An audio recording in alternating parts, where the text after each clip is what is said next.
Are you? Hope you all are good, well, happy and healthy. बच्चों, आशा है आप सब लोग स्वस्थ होंगे और दिन रात अपनी पढ़ाई में व्यस्त होंगे। बच्चों, आज हम पढ़ेंगे व्याकरण में वर्ण विचार।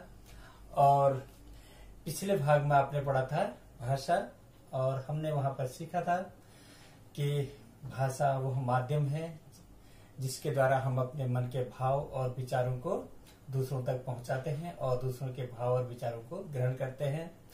उसके बाद हमने भाषा में पढ़ा था भाषा के दो रूप होते हैं, पहला मौखिक, उसके बाद लिखित भाषा। ठीक है। और लिखित भाषा को लिखने के लिए एक स्पेशल लिपि होती है और वो जो लिपि चिन्ह होते हैं उनको ही वर्ण कहते हैं। ठीक है। अब आज हम पढ़ेंगे वर्ण विचार पर। वर्ण विचार क्या है? यह व्याकरण का वह भाग है जिसमें हम किसी भी भाषा के वर्णों के बारे में अध्ययन करते हैं, उनके जो वर्ण क्या होते हैं और उनके कितने भेद होते हैं, उनके मिलने से शब्दों का कैसे निर्माण होते हैं। जिस भाग में हम इसका अध्ययन करते हैं उसको वर्ण विचार कहते हैं। आज हम हिंदी में वर्ण विचार पर बात कर रहे हैं। सबसे पहले हम देखेंगे वर्ण किसे कहते हैं, उसके बाद वर्णमाला, उसके बाद हम जो है उसके जो वर्णों के जो भेद होते हैं उनके बारे में आज विस्तार से अध्ययन करने वाले हैं। आप लोग इसको ध्यान से सुनिए और इसको ध्यान से देखिए और फिर समझने का प्रयास कीजिए। ठीक है। और मैं जो पीडीएफ का काम आपको भेजूंगा और उसको आपको अपनी उत्तर पुस्तिका में साफ और सुंदर सी लेख में लिखना है। तो आइए हम पढ़ते हैं आज वर्ण विचार। तो सबसे पहले हम जानते हैं कि वर्ण किसे कहते हैं। ठीक है। किसी भी भाषा को लिखने के लिए जो ध्वनि चिन्ह बने होते हैं उनको ही हम वर्ण कहते हैं और उनके अधिक टुकड़े नहीं किए जा सकते। ठीक है। वह भाषा की सबसे छोटी इकाई होती है जिसके और अधिक टुकड़े नहीं किए जा सकते हैं, उसी को ही हम वर्ण कहते हैं। अब देखिए परिभाषा लिखी है मैंने, भाषा की सबसे छोटी इकाई को वर्ण कहते हैं। ठीक है। भाषा की वह सबसे छोटी इकाई जिसके और अधिक भाग नहीं किए जा सकते उसको वर्ण कहते हैं। उदाहरण के तौर पर अ, ई, क, ख, यानी कि अ, आ, ई, उ और क, ख, ग, घ, ये सारे क्या हैं? ये हैं आपके वर्ण हैं। फिर हम आते हैं वर्णमाला पर। आपने देखा माला कैसे बनती है? एक फूल से तो माला नहीं बनती है। एक जो वर्ण है वो क्या है? एक खाली वर्ण है। जब हम बहुत सारे वर्णों को एक साथ गोद देते हैं, मिला देते हैं, तो वो वर्णमाला बन जाती है। ठीक है। अब हम देखते हैं वर्णों के क्रमबद्ध और व्यवस्थित समूह को वर्णमाला कहते हैं। क्रमबद्ध मतलब वो एक क्रम से लगे हुए हों और वह जो है व्यवस्थित हों। जैसे हमने यहाँ पर लिखा है अ, आ, ई, उ, ए, ऐ, ओ, औ। यह जो है एक क्रम में है और यह जो है व्यवस्थित है। जैसे हम यहाँ क, ख, ग, घ लिखा है तो ये भी व्यवस्थित क, ख, ग, घ, ण, च, छ, ज, झ, य, ट, ठ। ये क्या है? एक व्यवस्थित क्रम में है। ठीक है। और क्रमबद्ध तरीके से है, तो इसको ही हम क्या कहते हैं? वर्णमाला कहते हैं। ठीक है। अब हम देखिए इसका जो परिभाषा है, इसके बाद वर्णों के क्रमबद्ध और व्यवस्थित समूह को वर्णमाला कहते हैं। जैसे आप एक फूल से माला नहीं बना सकते, उसमें तरह तरह के फूल आप गूंथते हैं तो वो आपकी माला बन जाती है। वैसे ही जब इसमें आप तरह तरह के वर्णों को लगाते हैं तो वो क्या बन जाती है? वर्णमाला बन जाती है। देखो ये जो है दूसरे तरह का वर्ण है, ये दूसरे तरह का वर्ण है, ये दूसरे तरह का वर्ण है। जब हम इनको एक साथ गूंथ देते हैं तो ये बन जाती है हमारी वर्णमाला। इतना आ गया समझ में? अब देखो बच्चों, अब हम देखते हैं वर्ण के भेद, यानी कि वर्ण के कितने प्रकार होते हैं। यह मैंने लिखा है वर्ण के भेद। वर्ण के दो भेद होते हैं, पहला स्वर, दूसरा व्यंजन। ठीक है। आइए हम सबसे पहले स्वरों के बारे में बात करते हैं। हमने पढ़ा कि वर्ण दो प्रकार के होते हैं, स्वर और व्यंजन। और स्वर क्या होते हैं? स्वर वो होते हैं जिन ध्वनियों को हम स्वतंत्र रूप से बोल सकते हैं। उनको बोलने के लिए किसी और वर्ण की आवश्यकता जब नहीं पड़ती है तो हम ऐसे जो ध्वनियां होते हैं उनको स्वर कहते हैं। उदाहरण के तौर पर ये जो है हिंदी वर्णमाला में टोटल 11 स्वर हैं। ठीक है, इनको बोलने के लिए किसी दूसरे वर्ण की आवश्यकता नहीं होती। जैसे अ का है तो जैसे यहाँ पर यदि मैं क कहूँ तो क के साथ अ लगता है क। ठीक है, इसमें हम अ कह रहा हूं तो सिर्फ अ ही लगेगा और उसमें कोई जोर भी नहीं। इनको जो है हम आसानी से बोल सकते हैं। ठीक है, आ, ई, उ और यह जो है गले से निकलते हैं। ठीक है, ये सीधे गले से निकलते हैं और इनको बोलने के लिए दूसरे वर्णों की आवश्यकता नहीं पड़ती है, तो इनको कहते हैं स्वर। और ये हिंदी में अभी कितने हैं? टोटल 11 स्वर हैं। ये हैं अ, आ, ई, उ, री, ए, आए, ओ, औ। ठीक है, ये आपके क्या है? स्वर हैं। ये जो दो शब्द होते हैं इनको अयोगवाह कहते हैं, अंग और अह। ये दो शब्द हैं, इनको स्वरों के अतिरिक्त जो दो होते हैं अंग अह, इनको अयोगवाह कहते हैं। इसको हम कहते हैं अनुस्वार, इसको कहते हैं विसर्ग। ठीक है, जब हम किसी वर्ण के ऊपर इनको लगाते हैं तो हम उसको अंग कंग ऐसे वह जो है शब्द उच्चारित होता है। दूसरा है अह।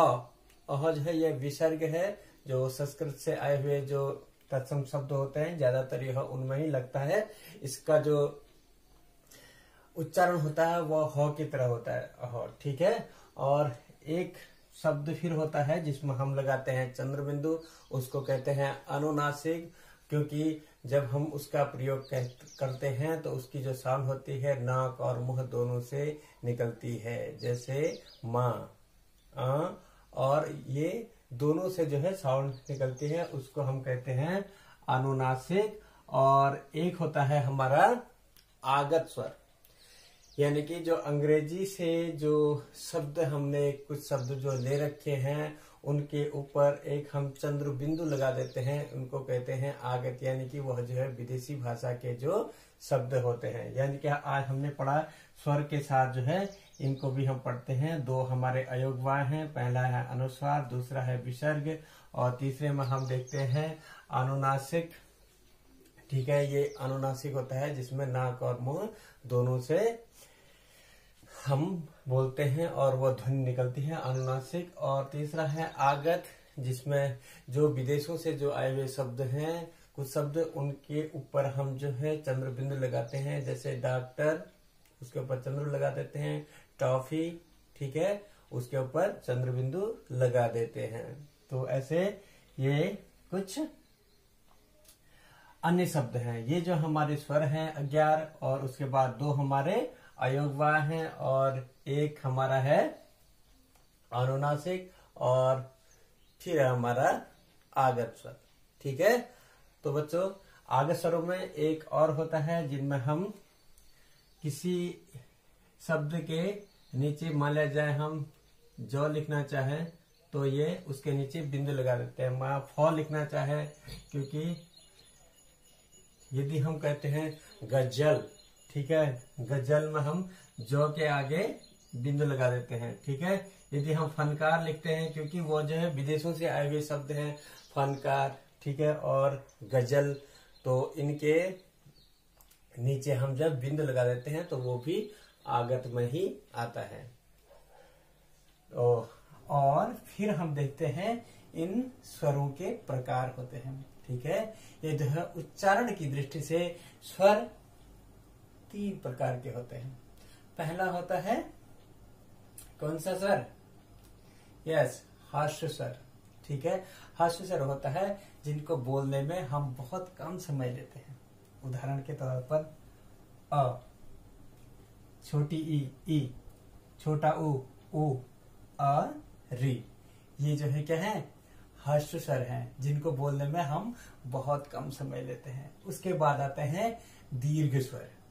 ठीक है, स्वर में दीर्घ स्वर में जो जिनको बोलने में हास्य स्वर से ज्यादा समय लगता है, यानी कि उनसे दूना समय लगता है, तो उसको कहते हैं आ, ई। जैसे हम अ कहा तो हमने बहुत कम समय में बोला, आ, ई, ऊ, ए, ऐ, ओ, औ।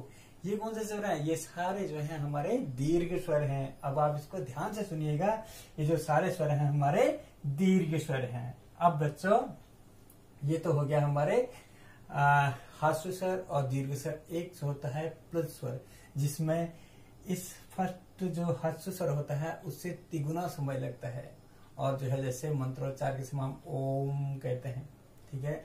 और जैसे हमको किसी को आवाज लगाना होता है उसको ए, हेलो, ठीक है न, ए जब हम कहते हैं तो उसमें भी ज्यादा समय लगता है, तो उसको कहते हैं प्लुत स्वर, ठीक है। ये जो है स्वरों के भेद हो गए, ह्रस्व, दीर्घ और प्लुत स्वर, ठीक है। अब मैंने आपको बता दिया ह्रस्व क्या होता है, जिसमें बहुत कम समय लगता है, और दीर्घ हो गया आपका जिसमें उससे ज्यादा समय लगता है, और प्लुत इनसे तिगुना समय लगता है। अब बच्चों, हमने स्वरों के बारे में पढ़ लिया, अब हम पढ़ते हैं व्यंजनों के बारे में। व्यंजन जिनको बोलने के लिए वह भाषा की वह ध्वनि है जिनको बोलने में स्वरों की आवश्यकता पड़ती है, यानी कि अन्य वर्णों की आवश्यकता पड़ती है, तो उनको हम व्यंजन कहते हैं। और यह व्यंजन कितने प्रकार के होते हैं हम इसमें देखते हैं। सबसे पहले हम आते हैं व्यंजनों के। व्यंजन कौन कौन से हैं? क, ख, ग, घ, ण, च, च, ज, ज, य। अब हम इसके प्रकार को साथ में पढ़ते हुए और उनके वर्ग को समझते हुए और वह किस किस वह उनका उच्चारण कैसे होता है इसको समझते हुए हम पूरे व्यंजनों के बारे में आज हम अध्ययन करने वाले हैं। बहुत इंटरेस्टिंग होने वाला है सीखने के लिए। यद्यपि आपने पहले भी सीखा होगा पहली क्लास में, लेकिन आज हम उसको फिर से सीखने वाले हैं, ठीक है। देखते हैं व्यंजनों के बारे में। सबसे पहले होता है स्पर्श व्यंजन। स्पर्श व्यंजन वो जो है 5 भागों में विभक्त रहते हैं, और वह उनके कुछ वर्ग होते हैं। तो हम पहले देखते हैं जो व्यंजन होते हैं। हमने सीखा कि व्यंजन किसको कहते हैं, जब हम किसी वर्ण को उच्चारण करने के लिए अन्य वर्णों की सहायता लेते हैं, तब हम उसका उच्चारण कर पाते हैं, तो उनको व्यंजन कहते हैं। और यह व्यंजन होते हैं, व्यंजन के जो प्रकार होते हैं, सबसे पहला प्रकार है हमारा स्पर्श व्यंजन। स्पर्श व्यंजन में हम किस किस चीज को स्पर्श करके जो है हम उन व्यंजनों को निकालते हैं। सबसे पहले आता है हमारा क वर्ग। क वर्ग में हमारा होता है क, ख, ग, घ, ड़। इसकी जो आवाज आती है वो कंठ यानी कि गले से आते हैं। इसका जो कंठ होता है हमारा कंठ से आती है, इसको हम क वर्ग कहते हैं। फिर आता है च वर्ग। च वर्ग में भी 5 होते हैं, च, छ, ज, झ, य। और इसको हम बोलते हैं तालु से। यदि आप च कहेंगे तो सोचिए ये जो जीभ है ये जो ऊपर वाले से भाग से टकराती है च, ठीक है, वो जो है इसका जो जीभ का बाहरी भाग नहीं लगता है, उसका बीच का भाग लगता है, तो हम कहते हैं उसको तालु से। और तीसरा हमारा वर्ग है ट वर्ग। ट वर्ग में आते हैं हमारे ट, ठ, ड, ढ, ड़, ठीक है। यह आपका कैसा होता है? मूर्धा, यानी कि जब आप जीभ को मोड़ते हैं और फिर ऊपर वाले से टच करते हैं ट, ठीक है। ठ यानी कि जो जीभ है उसका आगे वाला भाग जो है ऊपर वाले मूर्धा से लगता है, तब हमारे ये जो वर्ण है वो निकलते हैं, ठीक है। फिर आता है हमारा त वर्ग। त वर्ग जो होता है त, थ, द, ध, न। जब हम अपनी जीभ को हम दांतों से टच करते हुए जब हम वर्ण को वो उच्चारण वो ध्वनि निकालते हैं, तो वह जो है त वर्ग के अंदर आता है। इसमें लगता है उच्चारण करते समय दंत। और उसके बाद आता है प वर्ग। प, फ, ब, भ, म। इसको उच्चारण करते समय जब हम होठों को मिलाते हैं और तभी वह ध्वनियां निकलती है प, फ, ब, भ। आप देख पा रहे हैं, आप इसको कर पा रहे हैं, तो आप करने की कोशिश कीजिएगा। यदि आप प को यदि आप बिना होठ मिलाए बोलना चाहेंगे तो आप नहीं बोल पाएंगे, इसलिए जो है ये प वर्ग है। और इसमें जो स्पर्श व्यंजन होते हैं। ये टोटल कितने होते हैं? 25, यानी कि 5 25 25। ठीक है। उसके बाद आते हैं जो ये ढ और ढ होते हैं, इनको अन्य व्यंजन कहते हैं। ये जो इसमें, क्योंकि इनको लिखने के लिए एक जो ढ के नीचे बिंदु लगा देते हैं, ड हो जाता है, और जो है जो ढ के नीचे बिंदु लगा ड हो जाता है। ठीक है। अब हम देखते हैं, उसके बाद हमारे आते हैं अंतस्थ व्यंजन। ये अंतस्थ व्यंजन ये होते हैं जो है दो वर्णों से मिलकर के बीच के मिलते हैं, वो जो है अंतस्थ व्यंजन होते हैं। जैसे य, र, ल, व, ये 4 जो है अंतस्थ व्यंजन हैं। उसके बाद आते हैं उष्ण व्यंजन, जिनको उच्चारण करने से हवा के घर्षण से जो गर्म हवा होती है वो जो है बाहर निकलती है, तो इसलिए इनको उष्ण व्यंजन कहते हैं। ये होता है श, श, उसके बाद स। श के 3 रूप होते हैं। पहला होता है श, फिर होता है श, फिर होता है स। ठीक है। ये जो है श, फिर उसके बाद है ह। ये जो है, ये जो 4 हैं ये हमारे उष्ण व्यंजन है। उसके बाद आते हैं संयुक्त व्यंजन, छ, त्र और ज्ञ, छ, त्र, ज्ञ और स्र। ये जो है संयुक्त व्यंजन है। तो बच्चों, आज हमने पढ़ा व्याकरण में वर्ण विचार, वर्ण, और उसके बाद पढ़ा हमने वर्णमाला, और उसके बाद पढ़ा हमने स्वर, और उन स्वरों के हमने उच्चारण के आधार पर उनके प्रकार पढ़े। ठीक है। हमने पढ़े 3 प्रकार। सबसे पहले हार्श स्वर, उसके बाद दीर्घ स्वर, उसके बाद प्लुत स्वर हमने उसका पढ़ा। उसके बाद हमने पढ़ा व्यंजन। व्यंजन में हमने व्यंजन के प्रकार पढ़े, कौन कौन से। सबसे पहले हमने स्पर्श व्यंजन। स्पर्श व्यंजन किसको स्पर्श करने से कौन सा उच्चारण निकलता है, ये भी पढ़ा हमने। सारे हमने वर्ग में बांट करके पढ़ा। और सबसे पहले हमने पढ़ा क वर्ग। क वर्ग में क, ख, ग, घ, ङ। च वर्ग में च, छ, ज, झ, ञ। ट वर्ग में ट, ठ, ड, ढ, ण। त वर्ग में त, थ, द, ध, न। प वर्ग में प, फ, ब, भ, म। फिर अन्य वर्ण ड और ढ। फिर हमने उसके बाद पढ़ा अंतस्थ व्यंजन। ये पढ़े आपने य, र, ल, व, ये 4 होते हैं। और ऊष्म व्यंजन श, श, स, ह। फिर उसके बाद हमने पढ़े संयुक्त व्यंजन छ, त्र, ज्ञ और स्र। तो बच्चों, ये था आज का पाठ, और आपको इसको अपनी उत्तर पुस्तिका में लिखना है, जो भी मैं PDF के माध्यम से आपको वर्क भेजूंगा। आज के लिए इतना ही। धन्यवाद।